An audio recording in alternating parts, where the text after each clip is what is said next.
keep my crew with you, my boo.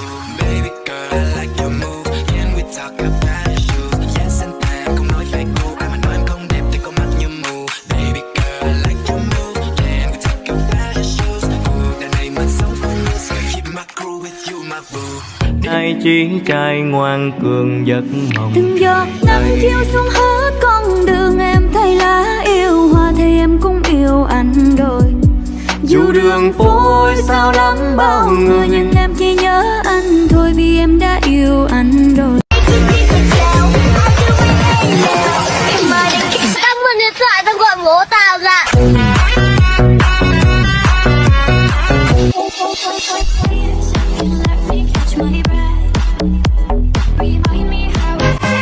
Number 2, number 1, Shaman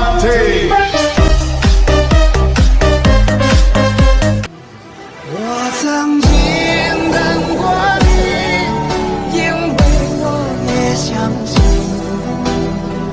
说的万水千山细水长流。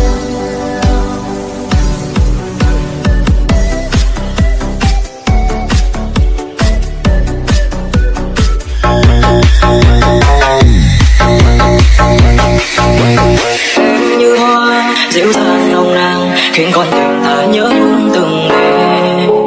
Ánh mắt ấy hiến hoa mang tình anh trai hiểu.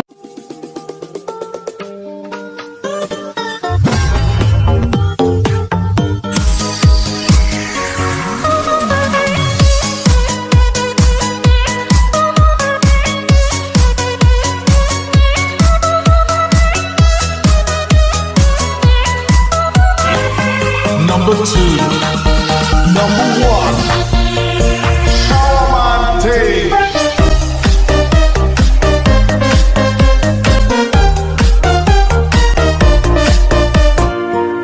你能不要离开我？究竟是我做错了什么？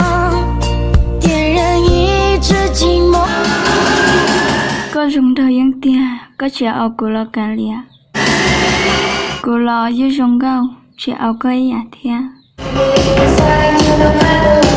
Được dăm 23 năm dòng đến giờ nghe tiếng em đi theo chồng. Nước mắt hoa tiếng đau người đằng sau.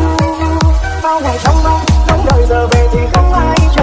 Giọt muốn rơi xuống đưa tay giấu đi vội vàng.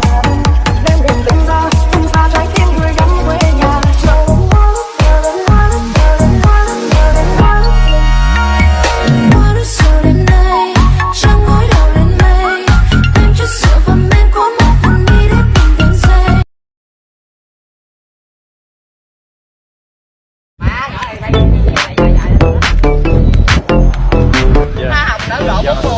Không sợ chó dữ, chỉ sợ chó hùa. Xung quanh anh toàn là ghê đẹp.